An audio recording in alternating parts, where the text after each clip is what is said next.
Audit Committee meeting of January 21, 2010 is called to order. We'd like to excuse Councilwoman Hakeem, understanding that she may be here shortly, and we'd like to excuse Jose.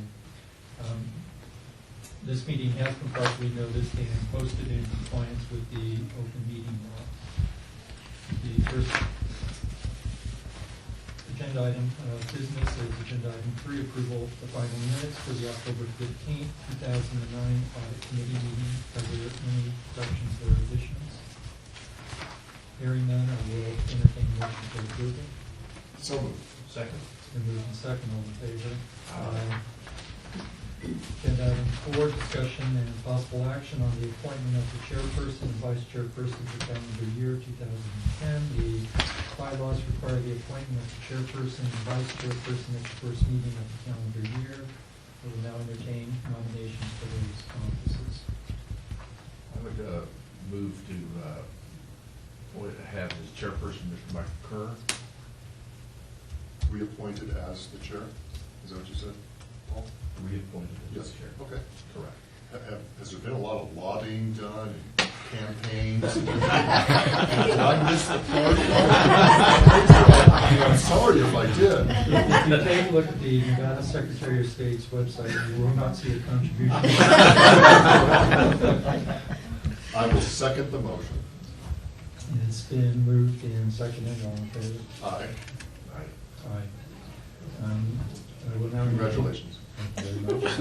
Now entertain a nomination for vice chairperson. I would move that Councilman Wolfson be appointed as vice chair. Who is the current vice chair? Am I the current vice chair? It sounds so bad that I don't know, but Mike attends every single meeting, so I don't think I did chair this one time. Yes, you did. Yes, you did. You did. Okay, well, I apologize. Okay, there's been a motion, I second. All in favor? Aye. Aye. Aye. For clarification on the record, can I second, Brian? You Thank you. It's been a wonderful delight having you as vice chairperson. Can I just note that this is the way campaigns are supposed to be run? Clean, let's all Backdoor stuff, and then we just come out here and do it. For the record, there was no backdoor stuff this time. This was totally on merit. Agenda item 5, general report from the city auditor, Mr. Stanton. Thank you, Mr. Chairman. Currently, the following audits or projects are in process. Central Supplies is being led by Nancy Beatty, and it's in the reporting phase. Courts MAS, which is minimum accounting standards, is being led by Brian Smith, and that's also in the reporting stage. A&E Awards is, I'm leading that particular audit, and it continues in the fieldwork stage. Sports fields that audit is being led by Nancy Beatty, and that's in the fieldwork stage. Fuel cards and usage by Brian Smith, and that's in the fieldwork stage. We do have one contract review that's in process. It's project engineering consulting, and that's being led by Philip Marmorowski, and that's in the reporting stage. Investigations, currently there are 8 that are in process, and previously you asked for a report on all incomplete recommendations on issued internal control reviews. Currently, no internal control reviews have incomplete recommendations. And this concludes my report, Mr. Chairman. Do we have any questions or discussions? Yes. Recognizing our current economic climate and that money is tight and that budgets are being reviewed and departments are being asked to submit programs, if you will, with do more with less, if you will. Is there any different emphasis that is being placed by your department during an audit? Or is it, I mean, I know that there's practices and procedures and there's ways of doing things, but in light of the fact that we are in a different climate today than yesterday, Is there a different approach? Is there a view towards, can we save more money? Can we look to ways to save more money and those kinds of things? Of course, that's going to be one of the issues as we get into each audit project. Well, then we're going to especially look for those. And as a follow-up type thing, we're going to start working on some of the audit recommendations that have been approved and passed and cleared, and we're going to go back and do a spot check on some of those, particularly the ones that are ones that save us money, and we're going to go back and look at those. So one auditor will be assigned to do that in the future. So yes, we're going to keep our eye on this and continue to do the performance audits, because that's what, in the long run, in many cases, saves us the money. But as we get into those, well, then we're going to spend we're going to pay particular attention to opportunities to save money. Okay, thank you. Any further questions or discussions? If not, I would entertain. I would move for approval. Second. It's been moved and seconded. All in favor? Aye. Agenda item 6, discussion and possible action on audit of professional service contract number 080146, DC Hill Clark and Associates. Mr. Snowden. Mr. Chairman, we have two audits that we're going to discuss today. Both of these are contract reviews. These, we have one still, as you saw from the auditor's report, we still have one that's in the reporting phase, and that'll conclude this round of looking at contracts. And Michael Mandalfo is he's worked on this one. He's going to report on both of these. He and Bruce Wagner, who was also a part-time employee, are going to work on one of those, the SNEI. I will say this. I'm going to put pressure on him now. This is actually Michael's last day. He's run out of hours, and so he can't stay with us any longer, at least for a while. But we've appreciated all that he's done, and he's added a dynamic to our operation, and we appreciate it. He came to us from UNLV and actually completed, while he's been with us, completed his bachelor's degree and is working on his master's degree. So also, while he was with us, he completed the examination for the certified fraud examiner and plans to work on obtaining a certified public accountant certificate also. Did I say a degree for CFE? It's not a degree, it's a certificate. But we appreciate his work. He's added a dimension to us, and we appreciate all his efforts. Having said that, well, then Michael will lead the discussion on this particular audit. Good morning. The City Auditor's Office has completed an audit of the professional services contract with Hill Clark and Associates. Hill Clark and Associates provides the City of Las Vegas with professional services for the design of the Desert Nature Preserve project. The total cost of the contract is $284,900. The term of the contract is from January 16, 2008 until the completion of the Desert Nature Preserve project. This contract is administered by Public Works. The objectives of our review were to determine the basis of contract award, review the contract preparation, review contract compliance, review payments to contractor, review modifications and change orders, and review the adequacy and effectiveness of contract administration controls. We noted the following exception related to contract preparation. A right to audit clause was not included in the contract. City policy requires the inclusion of a right to audit clause in all contracts and agreements. The effect is that the city has diminished ability in monitoring the contract. We noted the following exceptions related to contract compliance. Proper state licensing for an architectural firm could not be verified. A disparity between the terms of the contract and the professional licensing of the consultant as a registered landscape architect was observed. The contractor did not have a current Nevada State business license for an LLC. At the time of our audit, the consultant's LLC license with the state of Nevada was in default. Subsequent to this finding, the contractor has made license current and active. Subsequent to this meeting, it was found by the chairman that Hill Clark and Associates is again in default, and we will follow up on that. The liability insurance and workers' compensation insurance were expired. At the time of our audit, the consultant's insurance documentation in the contract file had expired. New documents have been furnished by the contractor and show that there was no lapse in the contractual obligated coverages. Required errors and omissions insurance could not be verified. No documentation was included in the contract file to show required errors and omissions insurance. We noted the following exception related to a comprehensive contract policy and procedure. A comprehensive written contract monitoring policy and procedure does not exist. Management controls over professional service activities should be communicated to all employees performing functions related to the acquisition and performance of the professional services contract.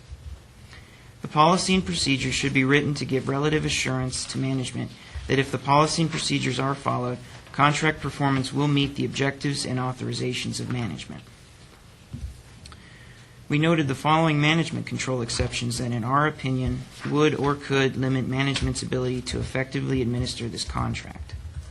No documented analyses of the contractor's performance were prepared. A checklist was not included within the contract file to document in a summary fashion the contents of the file. Management is supportive of our recommendations as documented in their responses to the audit findings. They have addressed the exceptions and provided an action plan to remedy them. A comprehensive policy and procedures is in process and is due to be completed by December 31st, 2009. I'd now be glad to answer any questions you may have on this audit. Any questions? I have a couple of questions, Mr. Chairman. First of all, the audit clause not included in the contract, is that an oversight? Or our contracts don't routinely have that inside? Was this a surprise to you? During our audit, we found that the contract was created with an older template. So management has addressed that, and that's one of their action plans is to make sure that all their templates are updated. And did this contract complete, or is it ongoing? And you said it until it's completed. Are they all completed work? No, it's still in process. So is there going to be, modification made to the current contract and signed by both that they can, from here on, audit, or just going to wait for the next time?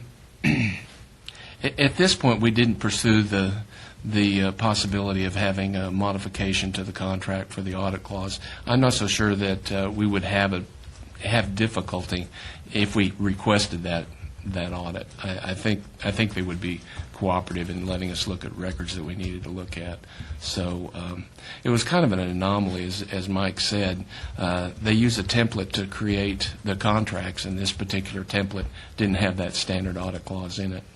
And so it did kind of surprise us. We thought it was unusual. My second question, under slide 9, no analysis of the performance prepared. Is this an exception to the norm? By now, would we have analysis of their performance by now, or do we wait until it's completed? I mean, I just wondered whether that's really a deep concern based on the fact that it normally occurs and didn't this time. Public Works has a system of internal control where it's more verbal than written, so we couldn't observe any documented analysis. There is a report card at the end of the project that they fill out, but again, that is at the end of the project, and for this one, it'd be 2 years after the contract was signed. So that was going to be addressed in the procedure in the related policies to that. and procedures that there's. Yes. One of the things I think that is important related to this, and we did have quite a bit of a discussion with this, we realized that they're talking to each other. Our concern was if there was a loss of continuity, let's say an employee who was well aware of workings with this particular vendor left the city, then there could be a knowledge gap. So it was of interest to us to make a recommendation that those be documented, so that even if we lost someone well, then we would still have the information, the analysis, and the evaluations. That was our thinking. Other questions?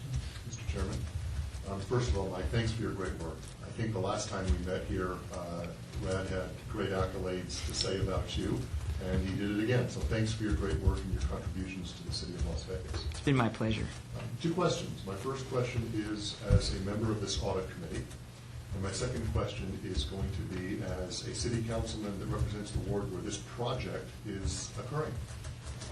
As a member of the audit committee, have the problems been fixed so that hopefully the next time around these same kinds of things won't happen again? We haven't been able to follow up with management yet, but the action plan they submitted appeared to resolve these issues for the future. Okay. Secondly, any exposure to the city, any liability exposure to the city when these things happen? There was it the architect that didn't have a proper state license? I mean, do those things expose the city to any liability should something go wrong? I think they do. I think by the mere fact that we make that a requirement in the RFP and make that a requirement in the contract, RFP, these are actually done in an Right. RFQ, but when we negotiate the contract, since these are part of that negotiation and included as terms that we obviously have some concern about, well, then I think that the failure to have that does create a situation that we should at least have concern about. You're talking about the insurance related to workers' compensation, the insurance related to errors and omissions. Those could be a problem for us. Okay. And now, as a city councilman representing Ward 2, this is a great project in my ward. These trailheads are phenomenal. Have you actually, Mike, been out to see this project? Unfortunately, no, I have not. I bet you will. Next time, if somebody in this kind of position asks you, have you ever been out there, you'll be able to say, yes, as a matter of fact, I actually walked the project. And that's really impressive. Now that you're off the city Yeah. payroll, now you can do it on your own time. Well, I'm talking about his next job, Paul, when he's doing something, he has to appear in front of a committee like this. Is there any reason to believe that this project is not going to be completed, or there's going to be certain financial problems at all with this contractor based upon the problems that you discovered? And if you don't know, just say, I don't know. I really can't say for certain. It didn't appear to. The contractor looked competent, and from the artistic and the diagrams I saw, it looks like they had a plan in place and they knew what they were doing. I would say that. I would say that there was absolutely no indication that this would be a problem for us. Okay. What side of town do you live on, Mike? Actually, Ward 2. Sherry Edelman with the city engineer has responsibility in this area. I think she may have a comment. I was just going to say that, one, to address your concerns in general, most of these had a due date of December 31st, and we've resolved most of the issues to date that have been brought up in this audit report. And we thank the audit committee for showing us, kind of where we've strayed and gone wrong and how we can fix that, make the system better. As far as this particular project, it's almost completed. It's nearing construction. This contract was really for the design of the project, which has gone relatively well. So I don't think there's any concerns about completing the project. Thank you very much. Thank you. That's all the questions I have. Okay, and that addresses a few points that I can get on page 7 of the report. It indicates that the estimated date of completion is December 31, 2009.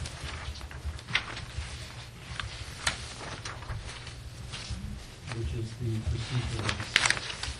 Just let me- This has wide, would you like me to respond to that? Not yet.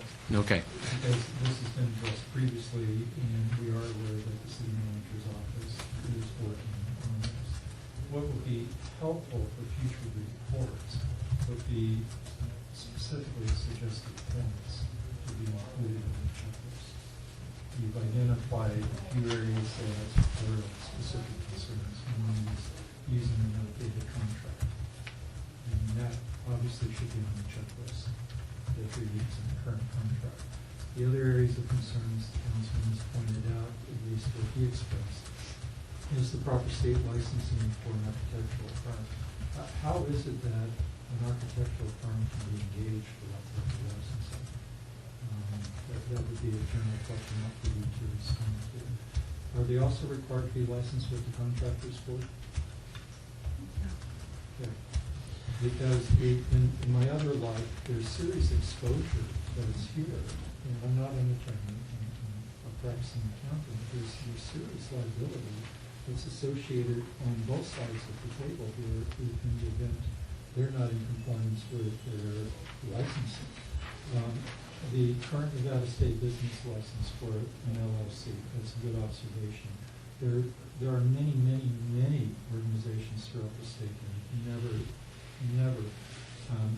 acquired, if you will, a business license. It's because of the way the state has changed their rules and procedures now that many folks are coming forward. That's a good observation on your part and on Tim's part. But what about the city business license? Is that current? Or are they required to have one? And is it current?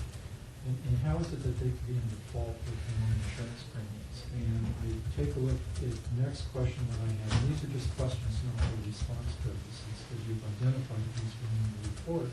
How is it that they don't have proper workman's compensation coverage?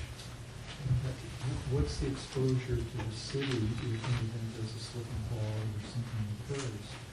What type of exposure may come back to the city because the city? So those type of items are included on the suggested checklist as part of the report would be of value from my perspective for the reader, because as the reader is now in the city manager's office is taking into consideration what should be included. Those are specific points to at least consider. And there'll be a final decision maker, but at least they're kind of, it's within the narrative of the report, but it's not specific. Let's make sure that we're covering this specific. But I think, Mike, it's an excellent report, and I appreciate also your efforts while you've been working here as an intern at the city. Any further discussion on this report? If not, I would move forward. I move to receive the report. Approved. Second. It's been moved and second. All in favor? Aye. Agenda item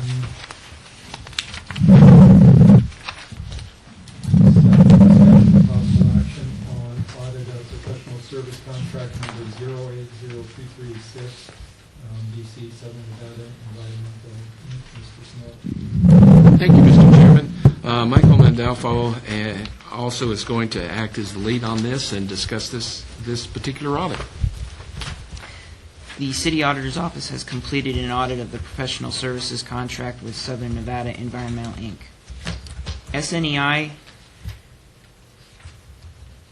they were contracted for ongoing professional services for botanical, biological, and cultural site presence, absence surveys, salvage removal, relocation and revegetation, management, and monitoring of protected species for various capital improvement projects.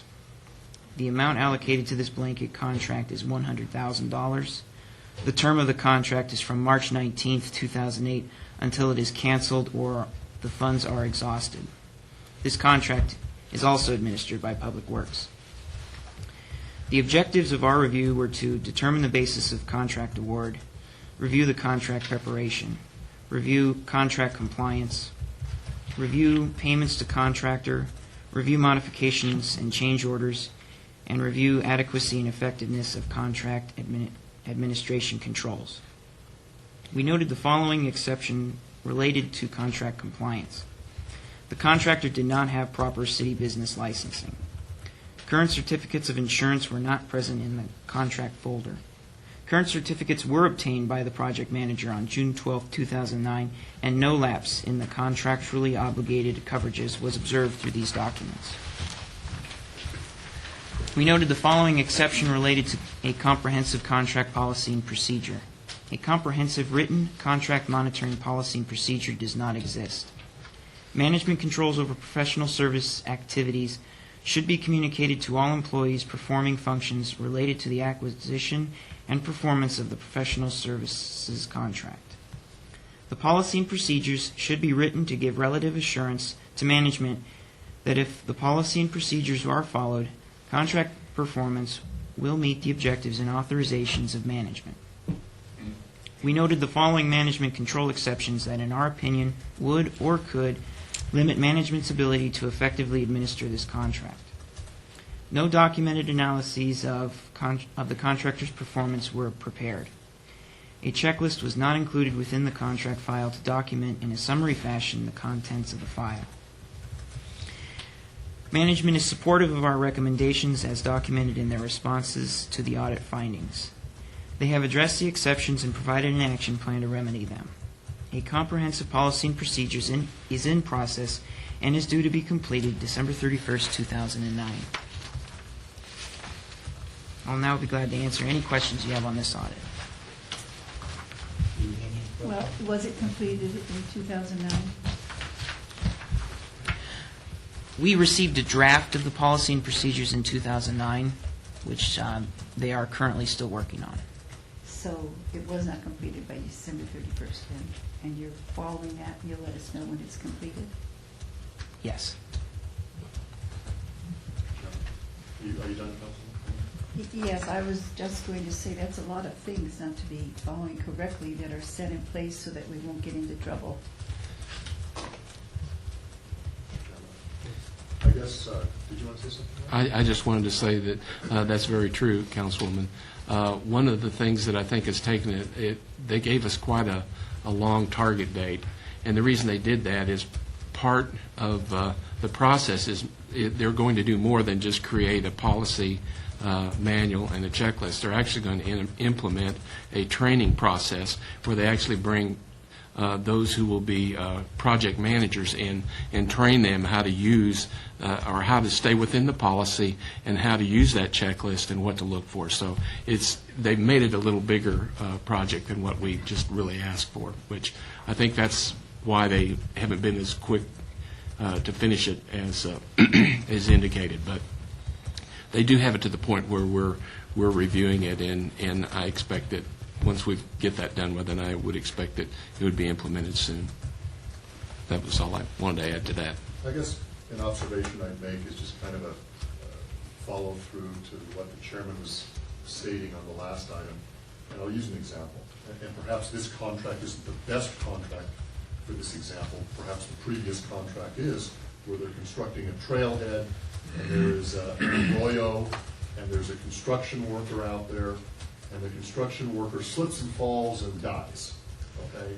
And now we're in a lawsuit, and it's the decedent's 5-year-old daughter who's bringing a lawsuit for the wrongful death of her father, and the city is a party and the contractor is a party, and the first question to the city manager is, did this contractor have a business license? No. Excuse me? So you didn't even check to see if this contractor had a business license. Secondly, did this contractor have, and whatever else they were missing in this case, and I don't remember what it was. But the point is, basic things that I would think that management, when they sit down to enter into a contract, there should be a checklist or whatever, and it should be, okay, well, we'd like to enter into this contract with you. Please present us with your business license. Just basic 101 of government, if you will. And that's what we need to make sure we have in the future. That's my observation. Without putting the same comments on the record that I've said on previously, I would like to echo what the councilman was saying, the councilman was saying, that I failed to raise a point in the previous, which I will raise here, and that is the comment that you made. The vendor and the representative of the city know each other quite well. What happens if that employee leaves? And I hate to use this cliche, but does that mean that we're using the billboard system here, press the flush, shake the hand, and we've got a contract and we're moving forward? Or are they following the procedures that the city has in place and will be implementing past tense, present, and future?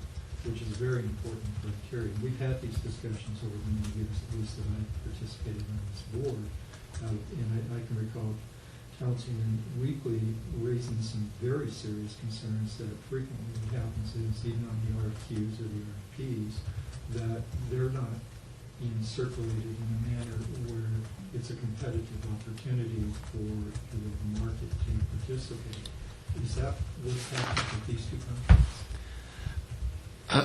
contracts? These two contracts went through the Architectural and Engineering Board, the A&E committee, Okay. and so they evaluated those companies that were, and we're actually in an audit on. We're doing an audit on that right now, but they actually evaluated those who were technically qualified to do this and selected off that list. Okay, then how is There is one exception to that. This particular one on SNEI, this did not fit a category that we had, and so this one was actually taken off of that list. I mean, it was a company that was found that wasn't on that submittal, that RFQ, because it was a discipline and it was a project that wasn't covered by what we were looking for. Well, how could something like this get through the committee if there's a committee that's reviewing it? And as part of this report that Mike has produced, or the city auditor has produced, how is it we've not addressed the deficiency in this report as it relates to that committee not, if you will, fulfilling its responsibility? Say that last part again, please. Okay. You indicated this, that the contracts were reviewed through the A&E committee. Yes. If they were reviewed, then how could these deficiencies Oh. have taken place if they did a proper review? Well, here's what we found when we looked at all of these contracts. We found that the contracts appointed someone who was the project manager that was within the department that was actually administering the contract. Then additionally, we have a contract and purchasing and contract section. So I think what we found is that many times one thought the other one was doing it, and when it got passed down to the department to take responsibility for, then purchasing and contracts didn't do any additional follow-up. That's what that one recommendation, that second recommendation, is really to address, is to delineate who has the responsibility at what point to do what. I think Sherry may have some comments on that. Please. If that's okay. Again, Sherry Edelman, city engineer. We understand the importance of this, and just as Rad was saying, there was some disconnect between the two departments as to who was taking the lead on looking at insurances and making sure the business licensing was done. On construction projects, it's always been the purchasing department. We as Public Works assumed that they were doing it. We've now since found out that they aren't doing it and that it's our responsibility. And we take this very seriously, and I just want to let you know again that we have changed our policies, our procedures. We've created checklists through this process that we will be following to make sure that this doesn't happen again in the future. So. Okay, and then the follow-up question to this is, what contracts currently exist that have the same deficiencies that should be identified to protect the city if any of that proper licensing and effective insurance coverage is not in place? We are going through our current contracts right now and double checking to make sure that everybody is. In this particular case, at SNEI, they have refused to get a business license, and so I've sent over an email over to purchasing asking them to terminate this contract. So we are trying to take care of business, and we are going through our existing contracts to make sure that everybody is properly licensed. We have all the insurances in place and so forth. Okay, and then a follow-up question, and I'm sorry, if someone else has a comment here, is I think, if I recall, this was a $100,000 contract until completion. Is there now a cease and desist, so to speak, of any work activity by the vendors so that they are not laying claim to additional monies that have not been expended towards that $100,000? We have the right to cancel a contract. Okay, upon written notice to the Right. vendor. Right. and But so- are they continuing to work, therefore they're continuing to be paid date? No, we don't have any current work with them. This is a blanket contract where we just give out like a task. Okay. And so we've given out all of our tasks. They're not doing any work with us right now, so we'll just cancel the contract as it sits and not give them any further work until either they comply or until we get it terminated through. Okay, and then coming back to the councilwoman's question, what I heard the councilwoman ask is, are they now in compliance? And I heard the answer be yes, and the answer really is no, they're not in compliance. Is that correct? No, they do not have a current city business license. They, But the response to her was, yes, they have complied and everything is current, when the answer is no. Yeah, well, They yeah, have not you're right. complied, they were not current in the directions. I think we need to be accurate with what we're saying. And the way I understood Rad, if I may jump in here, because I understood Rad to say that we, we have said that we were going to comply with all the findings and make sure that we were changing our process by December 31st. We have all those things in place right now. We've not submitted them over to Rad. He was unaware, whether or not SNEI was going to go ahead and get licensed, and we talked to them yesterday, and they said they don't believe they have to. So. And I'm not defending Red, because I think the role of Brad, and I think he must be doing an excellent job for it. What I'm suggesting is for compliance purposes, as we read this report also indicates that the vendor will be brought into compliance, and that process was in place to be completed. And going back to the councilwoman's question, the answer was yes, all of that was complete, and the vendor has not been. And you've taken proper actions, I understand, through your department to cure the issue and it's terminating the contract. If I heard that correctly. Correct. Well, for clarification, I think we're saying the same thing. They've performed adequately as far as their services under the contract. There were just some compliance issues that they didn't perform. So I think when the response was, have they done everything so far pursuant to the contract? As far as performance, yes, but the technical stuff they were not in compliance with. Is that a fair characterization? it is. I do have a question related to that. You indicated that they feel they don't need to. Was that not stipulated in the contract originally, that they did need to have the city business license? Yeah, I think I can answer that Okay. one. Mr. Workman. Yes, it was. Specifically, they needed to have all licenses that were required, and one of the licenses required is a city business license. They looked at it and couldn't figure out, how to do that, and they also worked very closely with the project manager, which was Mr. Belaevich, and he worked with them very closely to try to guide them through that process, and they pretty much came back and said, no, we don't think we have to. So we were talking to Mr. Belaevich, and then we contacted Carol Meyer in our business licensing department and said, are they supposed to have a business license? And they said, of course they are. And so we said that what we will do is we'll arrange it so that they, the SNEI, can contact Carol Meyer directly, and she'll walk them through the process of getting a business license and show them which one it is that they need. And I think that's when it bogged down, and nothing ever happened after that point. So I think we probably did everything we could on the city side to get them to comply, but they just aren't. They're not complying. They disagree, and they're not going to do it. To my knowledge, you get a business license, just send in your $100 and they give you a license.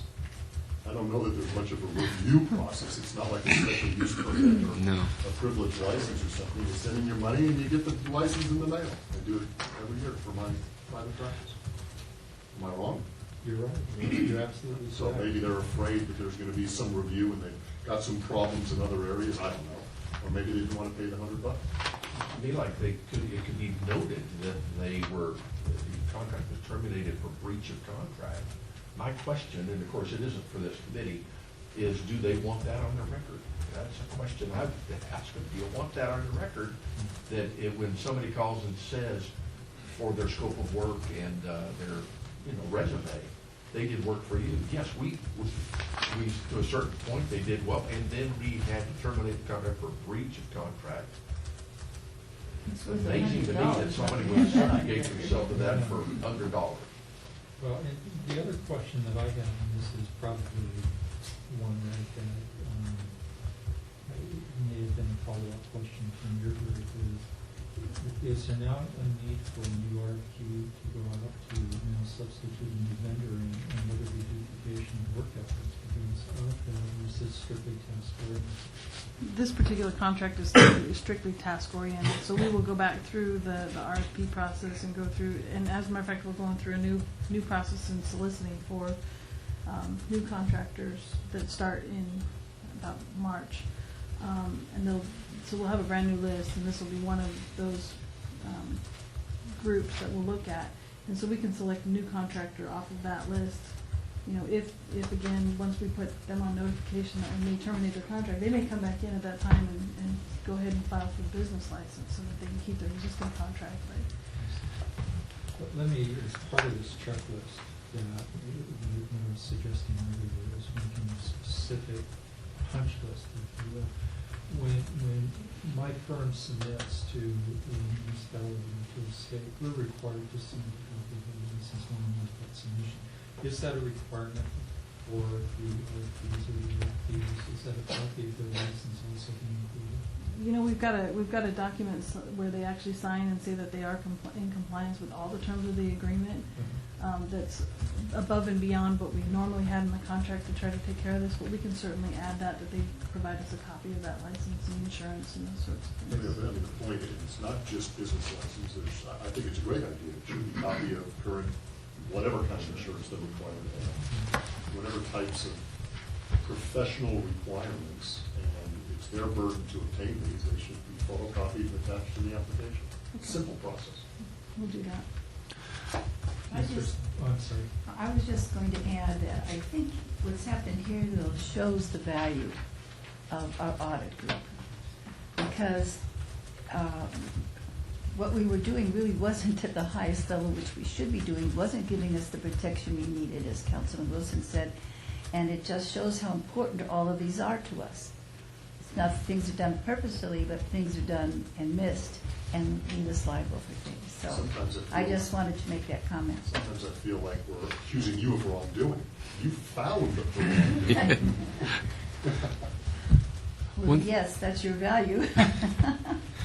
One thing, I just if I could just add to this conversation, one of the things that you can't look at internal audit and the work we do in the city auditor's office just as finding money, saving money, because there are many things like this that you can't put a dollar sign on and say that we save this much money. But what you can say is that we found so many non-compliance issues that could have an economic effect on the city. So Absolutely. it's kind of hard to put a dollar sign on what we do. It's a broad brush. It's a broad brush that covers, it's not just money, but it's covering all those things that will affect us in the future and that prevent us from performing at the highest level.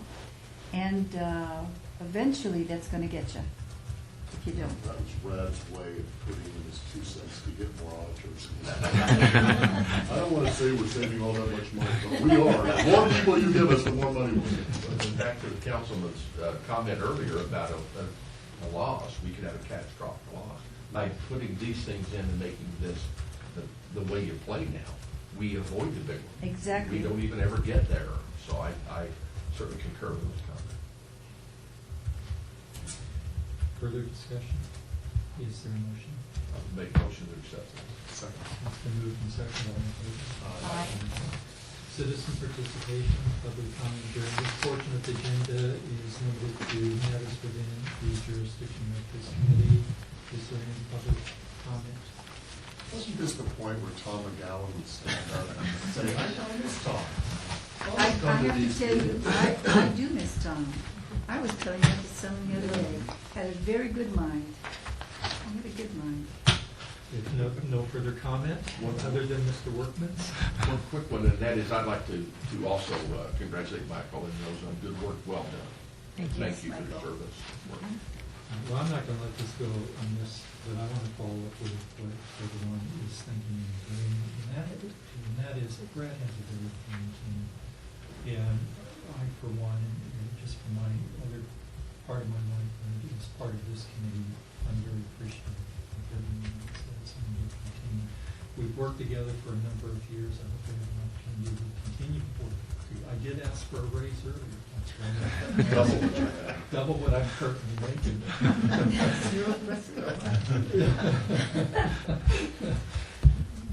But it's a true compliment.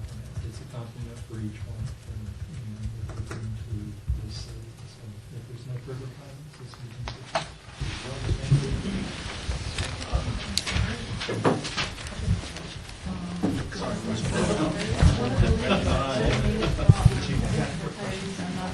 I'm good. How about you? Happy New Year.